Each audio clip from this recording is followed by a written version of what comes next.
তো দেখো এই যে আমাদের গাড়ির সামনে একজন আমাদের পাহারাদার বসে আছে।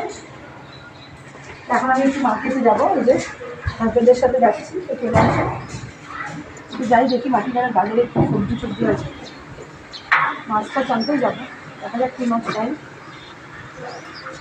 তো চাপ দাও, দিয়ে দাও, আমাকে দিয়ে দাও, আমি করে দেবো।